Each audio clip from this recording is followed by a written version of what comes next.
Hello, fellow manifester, and welcome to your reading for the week of September 23rd, 2024.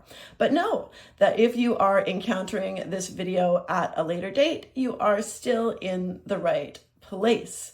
As with all readings, take what serves you well and let the rest go with the tide.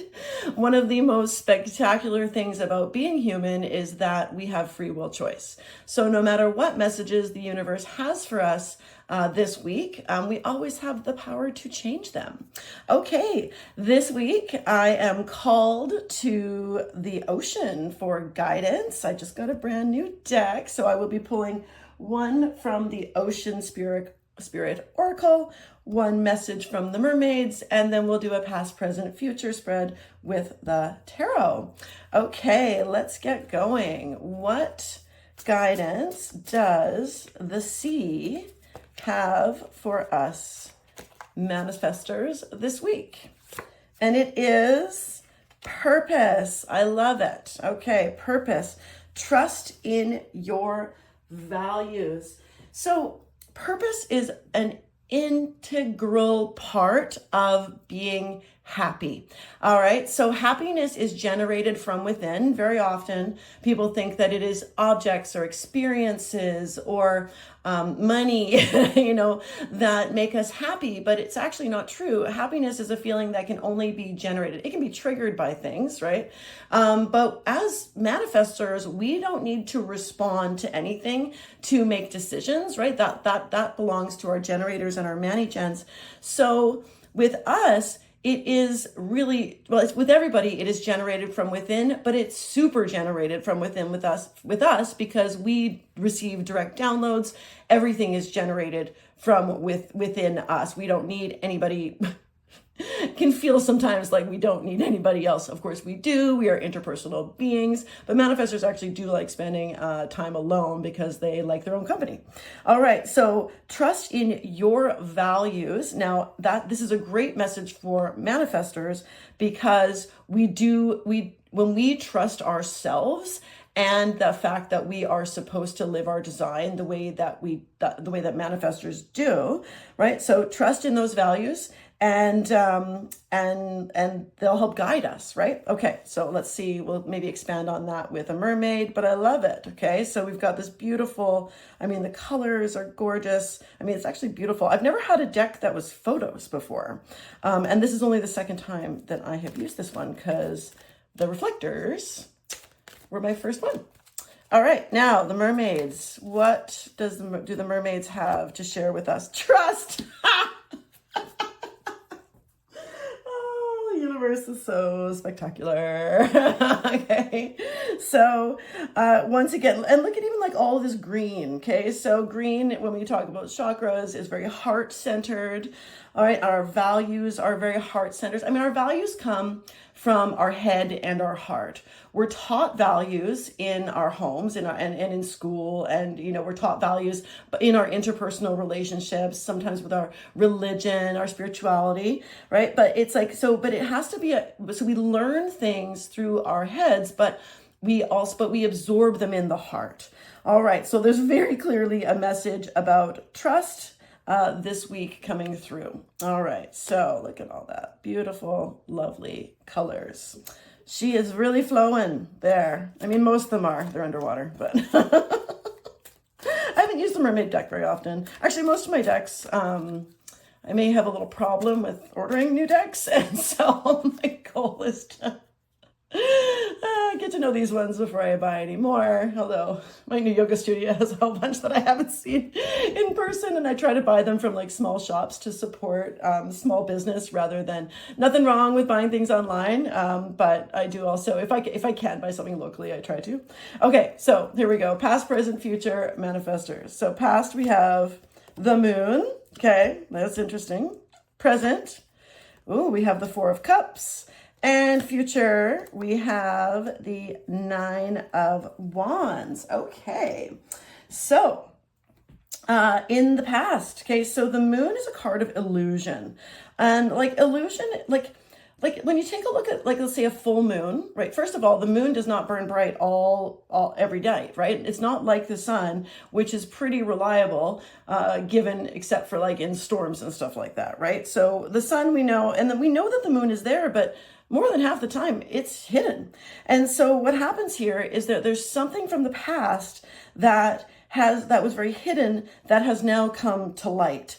Right? So we've got all sorts of mystical stuff going on here, right? So whenever the moon is there, it also is something in the subconscious. It also has a lot of like womb and very, like, there's a lot of psychology energy around it. We've got the wolf and the dog who are howling at the moon. We see the face, but we also see that it is obstructing the sun. So it is actually blocking the light. So the moon is a bit of it's a mysterious card. So in the past, there has been some sort of mystery that has now been resolved. And now it's leaving you with kind of like a what do I do kind of vibe, okay? So the Four of Cups, which is our present, the Four of Cups is a bit of like a card of like, meh. Right? Like it's a bit like you need to make a decision here. You've already been offered 3 things and now you're being off, and they're all good, right? Like when cups are standing up, they generally mean that it's a good thing, but it hasn't been like good enough for you. Okay. So let's take a look at like this week, what hasn't been good enough and what kind of like past subconscious beliefs. Ooh, okay. I'm getting some stuff now. Okay. So what kind of past beliefs have gotten in the way of you accepting things that are good? Now, you don't have, just because something's good doesn't mean that you have to take it. But when we keep turning down things that are good, especially when they're gifts from the universe, and we aren't trusting that they're good things for us, then the universe is going to start going, I'm not going to start sending you anymore. So we got to be real careful about our manifestation, because if you don't make this choice, there's going to be this feeling of the need to defend yourself. So the 9 of Wands, like, so the 9s are about like a fulfillment of something. So you've worked really hard, but this is also like a wounded warrior kind of vibe to it, right? Like he's like protecting what he's already built. And there's nothing wrong with protecting what we've already built. Like this dude has been through it. And so we want to like look back. Okay. So we want to look back. So they've been through it over here. We've been through it in the past. We need to make a decision. And like, this is also, so it's a bit a sign of like ennui or boredom, but the 4s are about stability. And so this card is very much of an emotional comfort zone. So if you're currently in an emotional comfort zone, again, not a bad thing, but here's the thing is we can't grow without feeling uncomfortable. So one of these offerings is going to make you a little uncomfortable, but we need to trust that it is going to help with our purpose in life to make us happier. Now, again, I'm going to clarify the 9 of Wands there, because it's like, okay, so if we're defending, oh, there we go. Okay, I got 2. Interesting. Okay, so we've got Queen of Cups. Oh, it's very emotional and may have involved some grief in the past. But the good news about these, okay, so the Queen of Cups is said, the queens are about nurturing. And it's very clear that whatever happened back here, that was a mystery, now this could have been from I'm getting really strong like subconscious vibes here, okay?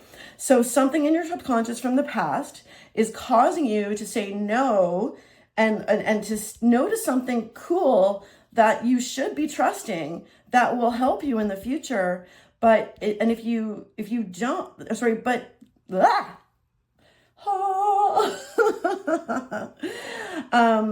it leads to like, we need to nurture this feeling that you've had, whatever it is. Now, the 5 of Cups can be a card of grief, but 5 is also like, it's still like there's lots available here. So remember I was talking about the cups being full. So this person is like, they've already lost 3 of their cups, just like, whoa, 3 cups. Okay. So it's like you've kicked them over, okay, and said these aren't good enough. However, there's still 2 good ones over here. All right, there's still two good ones over here. So basically what you need to do is turn around. Instead of focusing on the negative of whatever happened here, we need to turn around and focus on the things that are still there and trust that they're good for you and trust that they will enhance your purpose. Okay, that this might be a real short one because I just feel, yeah, very much. So the choices that you're making this week, or a choice that you're making this week, okay, let's move beyond whatever kind of held you back in the past. Make a decision, even though it may feel like it's uncomfortable, right? But growth needs, you can't stay in your comfort zone and grow. It's just impossible, right? Like you can learn new things, sure, right? And remember, discomfort doesn't have to feel bad. It's just change. It's change. And change is one of the only constants in life. I'll say this over and over again on this channel, by the way. So we need to, this is calling you to make a change, but you can still protect what you've already built. We just need to make sure that we're nourishing those emotions and not focusing on the negative. This is not a week to, this is saying you might be inclined this week to focus on something, on the negative aspect of something in your life, especially in regards to your emotions. But the advice from Spirit is to focus on the things that are left, that are good. I mean, there's a bridge over here to a whole new life, right? But you just need to trust that it will. And go back to your values. I think, yes. Yeah. Go back to your values. Perhaps there was something that you were taught as a child that you no longer believe in, but it's got its hold on you a little still. So if there's something, right? Because we don't have to so often, I guess this isn't going to be short. So we're taught all these things in our lives, whether it's through our caregivers, right? So it's attachment, right? So there's some attachment happening here. So something that you were taught early on is now affecting you, and you need to let that go and trust that your values, not the ones that you were taught. I work with teenagers all week, and very often they have a lot of conflict because they've been taught something in their family system that they don't agree with. And so they have to kind of walk that line and do that balance of, well, what's really mine and what do I want to leave behind? Now, of course, there's still minors living at home, but I'm going to assume that you are not. So take a look at, something that this will give you more clarity as to your purpose rather than the things that have been given to you that are supplanted back here. Woo, okay, all right. I think that's it. That's what we're doing this week. Manifestors, I'm going to take this for myself, and I can't wait to see what happens. The general reading last week for me was bang on, and when I went back and reflected on it, I was like, holy cow. I mean, Spirit never does really let us down. All right, I hope you have a great week, and I'll see you next time.